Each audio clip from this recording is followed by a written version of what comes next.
Bonjour, je suis au séminaire de la Neurobusiness School à Paris et j'ai la chance d'avoir à côté de moi Jérôme O'Haraud. Et voilà, donc je suis Nelly Rousseau, créatrice de défis orthographiques. Voilà. Et moi, mon job, Jérôme, c'est plutôt d'accompagner les adultes qui ont envie de prendre en main leur niveau en orthographe. Donc c'est toujours des grandes souffrances.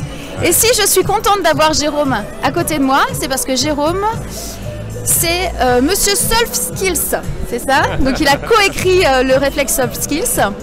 Et puis il co-organise les championnats de France de lecteurs rapides. Il co-organise la semaine du mieux vivre, non, du développement. Donc une semaine avec une vingtaine de webconférences. Voilà, donc il est multicarte, je vais le laisser se présenter en 2-3 mots. D'accord, bah merci. Alors merci beaucoup de m'accueillir sur ton plateau. Donc c'est vrai, un petit peu de musique aussi, parce qu'il y a la régie à rajouter un peu de musique. Donc oui, je m'appelle Jérôme O'Haraud. Je pense que tu as parlé des grandes lignes. C'est vrai que j'ai plusieurs casquettes. Donc on co-organise le championnat de France de lecture et aussi de mind mapping maintenant. On le fait en partenariat avec Tony Buzan qui est le créateur du mind mapping, et on le fait venir aussi en France dans le cadre d'un événement en août qui va parler pendant 4 heures. Donc on a le grand maître de l'apprentissage international qui viendra, et on a cofondé une association donc avec Michel Wozniak et Nicolas Isiac pour le faire venir. Donc voilà un petit peu.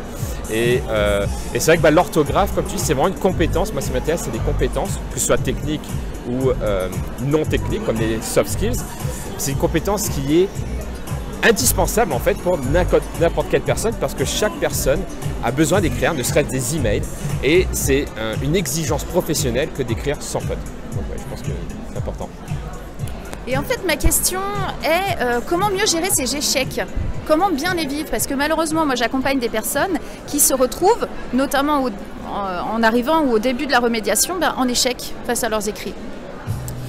Ah, c'est une bonne question. Alors, je suis en train de me dire comment me présenter. C'est vrai que je peux dire que je ne suis pas un champion en échec, mais j'en ai eu beaucoup, beaucoup. Et du coup, c'était très riche d'apprentissage. Et pour moi, il y a une citation qui est très forte par rapport à l'échec. C'est une citation de Nelson Mandela qui dit que lui, il ne perd jamais. Soit il gagne, soit il apprend. Et en fait, l'échec fait partie de l'apprentissage. L'apprentissage par l'expérience. Et l'orthographe, c'est de l'expérimentation constante. Parce qu'on n'apprend pas l'orthographe en lisant uniquement ou en écoutant. C'est en écrivant. Et en écrivant, vous allez vous mettre en situation. Vous allez vous mettre en risque d'échec. Vous allez oser écrire d'une certaine manière. Oser utiliser de nouveaux mots aussi. Parce que l'orthographe est aussi, je pense, lié à du vocabulaire aussi. On connaît l'écriture de certains mots parce qu'on les connaît. Donc, je pense qu'il y a une notion d'audace en disant, ok, je vais oser écrire et je vais accepter le fait que ce soit imparfait. Parce que je vais faire des fautes, c'est humain. L'erreur est humaine. Je fais des fautes. Dans le réflexe Soft Skills, il y a aussi quelques coquilles dans le livre. Et c'est un livre édité chez Duno. Donc c'est normal, c'est humain. Et le fait de se dire déjà, je reste humain, ça va être imparfait. C'est pas la fin du monde. C'est mieux bien entendu s'il y a le zéro faute. Je vais tendre vers le zéro faute, ce qui crée une dynamique d'excellence. C'est-à-dire je veux tendre vers la perfection en sachant que je reste humain et que ça ne sera peut-être jamais parfait. Si c'est parfait, ça veut dire que je suis dans une zone de confort et que je ne progresse plus. Si c'est imparfait, c'est que je suis en progression. Et donc je pense qu'il est important dans la vie, c'est de progresser, et notamment en orthographe. Donc déjà se dire ça en disant ok, je vais oser le faire, accepter le fait que ce soit imparfait, qu'il y ait des erreurs. Et quand il y a des erreurs, l'idée c'est d'en profiter pour apprendre. Et en apprenant, c'est de dire ok, j'ai fait une erreur, qu'est-ce que je peux faire pour éviter de la refaire? Et du coup m'entraîner pour ne plus refaire cette erreur. Et pour cela, c'est la répétition, c'est l'entraînement. Et il n'y a pas de secret, hein. C'est comme tout à l'heure, on a eu une conférence là-dessus, sur le sport, etc. Et c'est la pratique, la répétition. Et avec cet état d'esprit, je veux progresser et profiter de ces erreurs pour progresser. Voilà ce que je dirais. J'adore, merci beaucoup. Je le dis très régulièrement à mes stagiaires.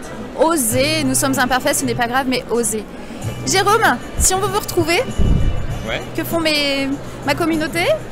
Eh bien, on peut me retrouver sur Twitter, par exemple, donc JERO974, Gero974, ou sinon sur la-semaine créapprésent.com.